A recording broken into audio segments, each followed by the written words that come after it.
새날을 여는 새벽 말씀 나눔입니다. 부르심을 받은 사람들이라는 제목으로 고린도전서 말씀을 함께 나누고 있습니다. 오늘은 고린도전서 14번째 말씀입니다. 오늘 우리 함께 나눌 말씀은 고린도전서 3장 18절로부터 4장 5절까지 말씀입니다. 아무도 자신을 속이지 말라.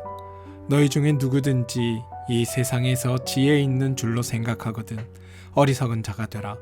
그리하여야 지혜로운 자가 되리라.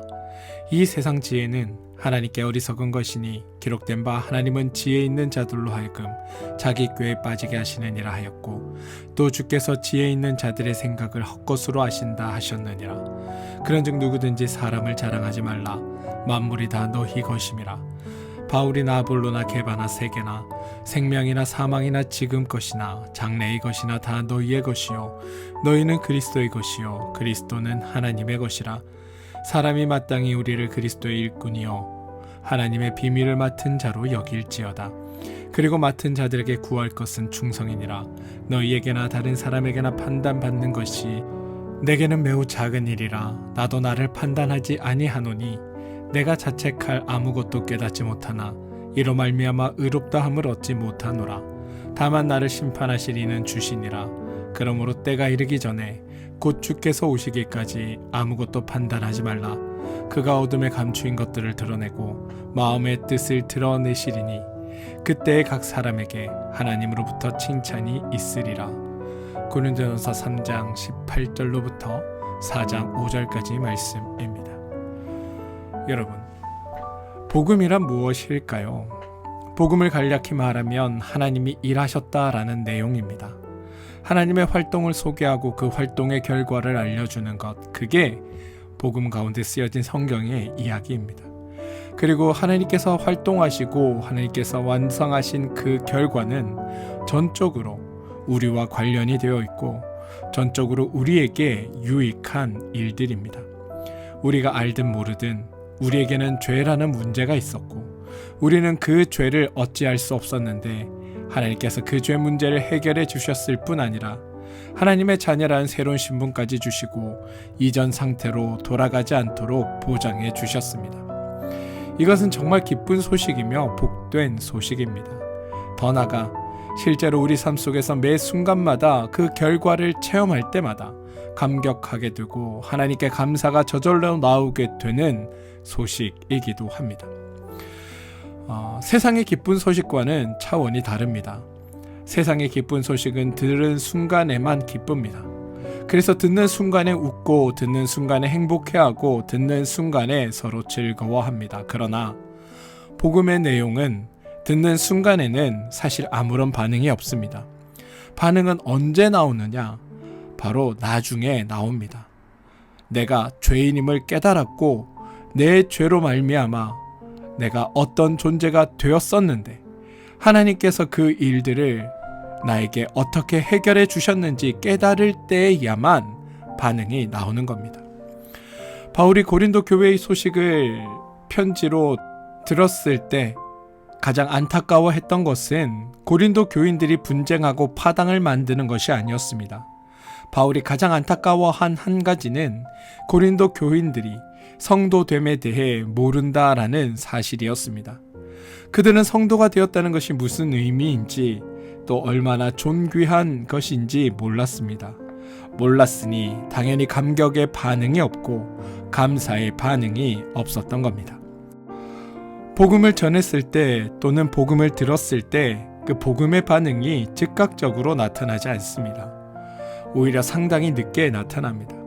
그러므로 복음을 전하는 자들, 저와 같이 목사나 아니면 말씀을 전하는 사람들은 절대로 잊지 말고 기억해야 할 것 중에 하나가 복음의 사역, 하나님의 사역, 교회의 사역의 열매는 항상 나중에 나타난다라는 것입니다. 복음의 반응이 나중에 일어난다는 사실을 기억해야 합니다. 복음을 전하는 자들, 특히 열정 있는 사람들이 가장 쉽게 행하는 실수가 바로 이것입니다. 내가 복음을 전하고 있기 때문에, 이 일을 내가 하고 있기 때문에, 내가 수고하고 열심을 내고 있기 때문에 내가 한 일에 대한 반응이 지금 빨리, 그것도 크게 나타나기를 기대하는 겁니다. 그런데 복음은 전혀 다릅니다. 왜냐하면 복음을 누구에게 전하는가를 생각해 보면 답이 나옵니다. 복음은 죄인들에게 전하는 겁니다. 그런데 그 죄인은 자기가 죄인이라는 사실을 모르고 자기에게 복음이 필요하다는 것을 모르고 지금 전해지는 이 복음이 얼마나 귀하고 복된 것인지를 모릅니다. 또한 복음을 전하는 자가 얼마나 수고하고 있는지 모르고 그 복음이 나에게 얼마나 유익한 건지 모릅니다. 그러니 누군가 자신을 위해 어마어마한 열정을 쏟아도 그냥 왜 저래? 하는 반응만 보일 뿐이고 고맙습니다, 귀합니다, 감사합니다, 감격합니다 라고 반응하지 않는 겁니다. 그런데 많은 사람들이 자신이 이 일을 하고 있으니 자신의 수고의 결과, 헌신의 열매, 복음을 전하는 것에 대한 반응이 나타나기를 소망하고 기대합니다. 그리고 그게 지금 당장 보이지 않으면 내가 한 일이 허무한 것처럼 느껴져 속상해합니다. 그러나 그렇지 않습니다. 복음에 대한 반응, 하나님의 사역에 대한 열매는 늘 한참 뒤에 나타납니다. 열매가 없는 게 아닙니다. 반응이 없는 게 아닙니다. 그런데 그게 늘 늦게 나타날 뿐입니다. 이 사실을 알고 복음의 열매가, 복음의 소식이 내가 원하는 때에 열매 맺혀지지 않는다 하더라도 묵묵히 하나님의 말씀과 복음으로 살아가는 여러분들 되시길 소망합니다. 바로 바울은 고린도 교인들을 육신에 속한 자, 그리스도 안에서 어린이들을 대함과 같이 대했다고 말했습니다. 이것이 복음 사역자들이 대해야 할 가장 바람직한 태도입니다. 복음으로 살아가는 우리가 복음을 알지 못하는 이들을 바라보는 태도여야 한다는 겁니다. 상대방이 어린아이 같음을 알면 화내지 않고 다그치지 않고 사역에 지치지도 않습니다. 어른과 어린이가 함께 있을 때 모든 수고는 어른이 하고 모든 책임은 어른이 지고 모든 인내는 어른이 하는 법입니다. 어른과 아이가 함께 교제할 때 어른은 놀아주는 정도가 아니라 어른의 한마디, 한 행동, 모든 일거수일투족이 다 어린이들을 향한 교육이 된다는 사실을 알아야 합니다. 바울은 지금 고린도 교인들을 어린아이들을 대함과 같이 그들을 대한다고 합니다. 다시 말해 하나하나 참아주고 수용하고 견디며 동시에 가르치고 있다는 겁니다. 이게 하나님의 말씀을 품고 살아가는 우리의 모습이어야 합니다. 그리고 그 가르침의 핵심은 너희가 성도라는 것, 너희가 하나님의 자녀라는 것을 알라는 겁니다. 바울은 헛수고하지 말라라는 말로 표현합니다. 무엇인가를 알아서 참되게 바르게 옳게 행동하면 당연히 헛수고 헛된 일이 될 수 없습니다. 그런데 알지도 못하고 배우지도 않고 깨닫지도 않고 분별하지도 않은 채 그냥 내가 좋을 대로 행하면 수고는 있지만 열심은 있지만 결과가 없어 헛수고가 된다라는 게 바울의 말입니다. 일반적으로 사람들이 강조하는 것은 열심입니다. 물론 열심은 당연한 것이고 기본적인 것입니다. 그런데 이 열심에는 지혜로움이 함께 동반되어야 합니다. 열심에는 반드시 올바른 지식이 전제되어야 합니다. 운동선수 중에 슬럼프에 빠지는 경우들이 있습니다. 이 슬럼프에 빠지면 이 선수를 가르치는 코치가 와서 하는 첫 번째가 열심히 해라라고 다그치는 일이 아닙니다. 코치가 와서 제일 먼저 하는 건 그 선수의 폼을 분석하는 겁니다. 지금 폼이 전과 다르게 어디가 잘못되었고 어떻게 지금 이 폼을 고쳐야 되는지를 파악해서 바른 폼, 바른 자세를 가르칩니다. 그래서 올바른 태도를 갖추고 그 폼에 맞게 열심을 내야 슬럼프에서 벗어나게 되고 올바른 열매가 맺혀지는 겁니다. 하나님 믿는 우리도 마찬가지입니다. 열심은 당연한 것입니다. 그런데 열심보다 우선해야 하는 것이 있습니다. 뭐냐? 하나님과 신앙에 대해 바르게 알아야 한다는 겁니다. 제가 계속해서 이런 말씀을 드리는 까닭이 바로 이것 때문입니다. 우리가 하나님에 대해 알지도 못하고 우리가 하는 일이 무엇인지도 모른 채 그냥 예전에 알아왔던 것, 그냥 어릴 때부터 익숙하게 느껴졌던 것대로 행하면 열심과 수고와 애씀은 있지만 그것에 대한 선한 열매들이 맺혀지지 않는다는 것. 저는 여러분들의 수고와 열심과 애씀이 헛된 것으로 돌아가지 않기를 바랍니다. 하나님 안에서 귀하고 복된 것들로 열매 맺어지고 그것들이 여러분의 삶을 더욱더 풍성하고 아름답게 만들어 가길 소망합니다. 그래서 제가 끊임없이 이 말씀들을 드리는 겁니다. 고린도전서 3장 18절에서 20절을 보시면 아무도 자신을 속이지 말라. 너희 중에 누구든지 이 세상에서 지혜 있는 줄로 생각하거든 어리석은 자가 되라. 그리하여야 지혜로운 자가 되리라. 이 세상 지혜는 하나님께 어리석은 것이니 기록된 바 하나님은 지혜 있는 자들로 하여금 자기 꾀에 빠지게 하시는 이라 하였고 또 주께서 지혜 있는 자들의 생각을 헛것으로 아신다 하였느니라. 여기서 반복되는 표현은 여러분 지혜입니다. 근데 그 지혜라는 말 중에서도 이 세상의 지혜라는 말이 반복되어 강조됩니다. 2장에서 바울은 이 세상의 지혜와 하나님의 지혜를 대조합니다. 왜 대조할까요? 하나님의 지혜와 세상의 지혜가 다르기 때문입니다. 둘 다 바르게 살라라는 내용이라는 차원에서 옳고 둘 다 선하다 이것이 아닙니다. 세상의 지혜로 살면 그것이 지혜인 것처럼 보이나 열매 맺지 못하는 일에 불과하고 헛된 수고와 헛된 애씀에 불과하다라는 게 바울의 주장입니다. 그래서 하나님의 지혜로 행하고 하나님의 지혜로 살 때만이 하나님 안에서 선한 열매와 아름다운 영향력을 끼칠 수 있고 선한 열매를 맺어갈 수 있다라고 바울은 이야기하고 있다는 겁니다.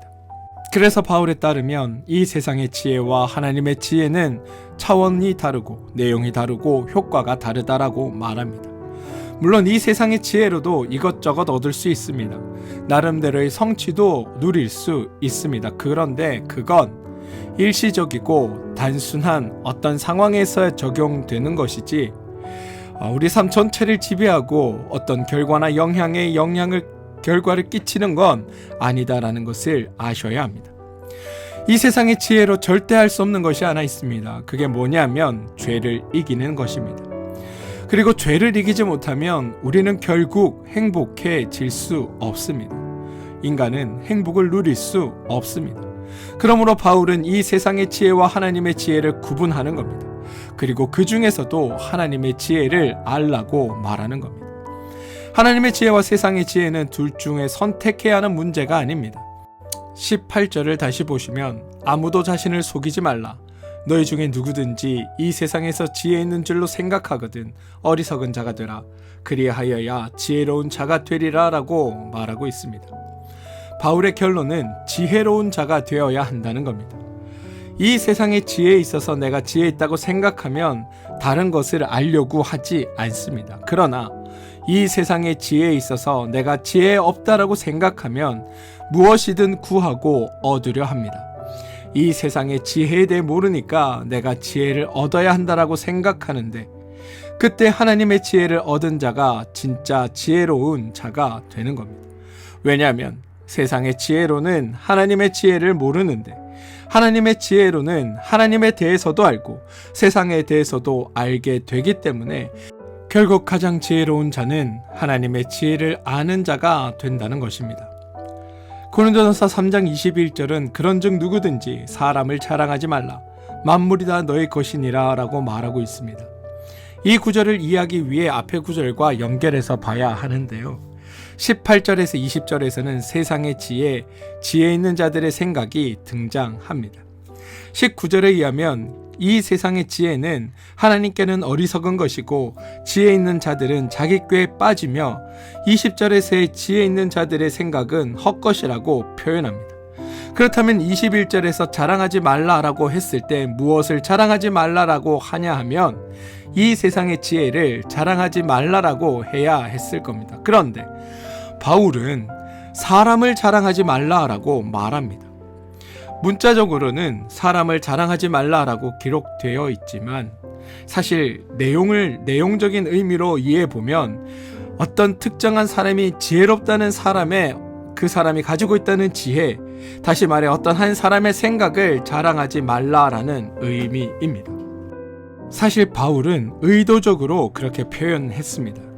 사람을 자랑하지 말라는 것은 사람의 지혜, 사람의 생각, 사람의 뜻을 자랑하지 말라라는 표현입니다. 그렇다면 반대로 무엇을 자랑해야 할까요? 하나님의 뜻, 하나님의 생각을 자랑해야 합니다. 따라서 다른 표현으로 바꾸자면 사람의 지혜, 사람의 생각을 자랑하지 말고 하나님의 뜻, 하나님의 생각을 자랑하라. 이게 바울이 말하고자 하는 바이라는 겁니다. 사람을 자랑하지 말고 하나님을 자랑하라. 그런데 여기에도 사람이 나왔으니 저기에도 사람이 나와야 합니다. 그래서 사람을 자랑하지 말라에 대응하는 말은 성도를 자랑하라 라는 말이 될 수 있습니다. 즉 사람의 뜻, 사람의 생각을 자랑하지 말고 하나님의 뜻, 하나님의 생각을 자랑하라 라는 말이며, 이것을 다른 표현으로 하면 사람을 자랑하지 말고 성도됨, 즉 성도 자신을 자랑하라 라는 말이 됩니다. 그래서 다음 구절인 만물이 다 너의 것이니라 라는 표현이 나오는 겁니다. 하나님의 뜻, 하나님의 능력, 하나님의 권세가 나타났고 그것을 자랑해야 하는데 그게 누구를 통해 나타나느냐? 바로 성도를 통해 나타난다. 하나님의 뜻, 하나님의 능력, 하나님의 권세, 그 하나님의 모든 것을 총동원해서 만드는 하나님의 완성품, 하나님의 작품이 바로 성도니까 하나님께서 나타내고자 하는 모든 것들이 성도를 통해 나타난다. 하나님의 뜻과 하나님의 능력과 하나님의 권세와 하나님의 모든 수고가 다 총동원도와 만들어낸 결론인 성도, 다시 말해 저와 여러분을 자랑하라는 것이라는 사실을 기억하시기 바랍니다. 단순하게 표현하면 사람의 지혜를 자랑하지 말고 하나님의 지혜를 자랑하라라는 겁니다. 그런데 이렇게만 말하면 성도들이 성도임을, 하나님의 사역의 결과임을, 하나님께서 수고하신 것의 열매임을 인식하지 못합니다. 그래서 나는 아무것도 아닌데 우리 하나님은 대단해라고만 하게 됩니다. 하나님은 대단한데 나는 아무것도가 아니다, 이것이 아니라 성경이 진짜 말하고자 하는 바는 세상의 지혜가 아닌 하나님의 지혜와 능력이 대단하며 그 하나님의 모든 지혜와 능력과 권세를 총동원하여 만들어낸 하나님의 작품이 바로 저, 그리고 바로 여러분이라는 겁니다. 그래서 여러분의 자랑, 나의 자랑은 바로 성도된 나, 하나님의 능력, 하나님의 은혜, 하나님의 권세의 작품인, 결정품인 나를 자랑하는 것으로 드러나야 한다고 성경은 말하고 있다는 겁니다. 이제 이해가 되십니까? 우리가 얼마나 대단한 존재이고 우리가 얼마나 자랑할 만한 존재인지. 그래서 바울은 22절에서 바울이나 아볼로나 게바나 세계나 생명이나 사망이나 지음 것이나 장래의 것이나 이 모든 것들이 다 너희의 것이요 라고 말하는 겁니다. 3장 9절에서도 여러분 같은 내용이 나왔습니다. 우리는 하나님의 동역자들이요 너희는 하나님의 밭이요 하나님의 집이라. 성도는, 우리는 하나님의 사역의 대상입니다. 하나님의 수고의 대상입니다. 하나님의 모든 일과 활동의 대상입니다. 대상일 뿐만이 아니라 그 모든 것의 결정체이며 열매입니다. 우리가 하나님의 모든 것의 결정체고 우리가 하나님의 모든 것의 결과물이라는 겁니다. 이렇게 성도가, 우리가 얼마나 대단한 존재인지를 바울은 계속 강조하고 있습니다. 그런 후에 23절에서 너희는 그리스도의 것이요 그리스도는 하나님의 것이다 라고 마무리합니다. 여러분, 이건 그 미술 그림을 보시면 제일 마지막에 작가가 빨간색 혹은 자신의 이렇게 사인을 남기는 경우가 있습니다. 이제 그런 거를 낙관이라고 부르기도 하는데요. 이 낙관을 찍는 것과 마찬가지입니다. 이거는 내 거다, 내 작품이다, 이건 내가 만들었다, 이건 어떤 누구도 도용할 수 있는 나만의 것이다, 이것을 하기 위해 작가는 사인이나 도장을 찍습니다. 하나님이 성령으로 모든 지혜와 능력을 동원해서 저와 여러분을 만들어 놓았고, 그래서 그것으로 말미암은 우리 성도들은 하나님도 자랑하고 우리도 감격스러워하고 자부심을 느낄 만한 존재이며, 세상의 지혜를 어리석게 여기고 세상 사람들의 생각을 헛되게 여길 만한 하나님의 지혜를 가진 하나님의 성도가 바로 다름 아닌 너희들이다라는 게 바로 바울의 주장이라는 겁니다. 그리고 그게 우리의 정체성입니다. 고린도서 4장 1장에서 바울은 사람이 마땅히 우리를 그리스도의 일꾼이요 하나님의 비밀을 맡은 자로 여길지어다라고 말합니다. 이 구절은 여러분, 지금까지 성도란 어떤 존재인가, 이러한 성도의 존재는 무엇인가 라는 성도의 정체성에 대한 설명을 기반으로 이제 세상에서 우리가 어떻게 보여져야 하는지를 설명하고 있는 겁니다. 여기서 사람은 세상 사람을 말합니다. 그리고 우리는 바울, 아볼로, 게바뿐 아니라 모든 하나님을 아는 성도들, 다시 말해 저와 여러분을 포함하는 이야기입니다. 즉 세상 사람들이 보기에 성도는, 저와 여러분은 그리스도의 일꾼이요 하나님의 비밀을 맡은 자로 여겨져야 한다는 겁니다. 그게 우리가 이 땅에서 보여져야 할 모습입니다. 여기서 강조점은 여러분, 일꾼이나 종이 아닙니다. 그리스도와 하나님의 비밀, 이것과 연결되어 있다는 사실입니다. 따라서 세상 사람들이 성도를 바라볼 때 자기들과는 어쩌면 다른 존재일지도 모른다라고 인식할 수 있도록 해야 한다는 겁니다. 왜냐하면 성도는 다른 기준, 다른 가치, 다른 목적, 다른 방법을 가지고 사는 사람이기 때문에 그렇습니다. 이 말은, 다시 말해 성도는 사람들이 알지도 못하는 하나님의 지혜를 가지고 있는 자들이다라는 의미입니다. 4장 3절과 5절에서 바울은 판단에 대해 말합니다. 너희에게나 다른 사람에게나 판단받는 것이 내게는 매우 작은 일이라. 나도 나를 판단하지 아니하노니 내가 자책할 아무것도 깨닫지 못하나 이로 말미암아 의롭다함을 얻지 못하노라. 다만 나를 심판하실 이는 주시니라. 그러므로 때가 이르기 전 곧 주께서 오시기까지 아무것도 판단하지 말라. 그가 어둠에 감추인 것들을 드러내고 마음의 뜻을 나타내시리니 그때 각 사람에게 하나님으로부터 칭찬이 있으리라. 여기서 중요한 원리는, 판단을 하려면 아는 자가 판단해야 한다는 겁니다. 세상 사람들과 성도가 있을 때 세상 사람들은 성도를 판단할 수 없습니다. 왜냐하면 성도가 하는 일이 그리스도에 관한 것, 하나님의 비밀에 관한 것인데 세상 사람들은 그것에 대해 아는 것이 없기 때문입니다. 반면 성도는 세상 사람들을 판단할 수 있습니다. 왜냐하면 세상 사람들이 사는 원리는 기껏해야 세상의 원리, 인간의 원리, 죄의 원리이고, 성도는 그것을 알고 있을 뿐 아니라 하나님의 원리, 하나님의 지혜까지도 알고 있기 때문입니다. 사랑하는 성도 여러분, 성도가 자책할 것이 없다는 것은 겸손함이나 자기 비하가 아닙니다. 우리는 부족하지만 그건 단순한 사실에 불과합니다. 하나님이 우리를 판단하셔서 내가 부족하고 어리석고 연약하고 자격이 없다라고 하시면서 하나님의 지혜를 주셔서 우리로 하여금 성도 삼으셨습니다. 우리는 이제 하나님의 성도입니다. 그러므로 우리가 할 말은 하나밖에 없습니다. 아멘. 주님 감사합니다. 할렐루야. 이게 우리의 고백이어야 합니다. 사랑하는 성도 여러분, 우리는 그리스도의 일꾼이요 하나님의 비밀을 맡은 자입니다. 세상과는 다른 존재, 하나님의 지혜를 가지고 살아가는 사람입니다. 마지막 날에 하나님은 어둠에 감추진 것들을 드러내고 마음의 뜻을 나타내실 것이며, 그때 각 사람에게 하나님으로부터 칭찬이 있을 것입니다. 여러분, 우리는 어차피 자격이 없던 자들이었습니다. 하나님이 불러 모아주셨고 성도가 되게 만들어 주셨으니 우리가 아무리 부족하고 아무리 연약할지라도 성도답게 살아온 그 삶에 대해 결국 하나님의 칭찬이 있을 것입니다.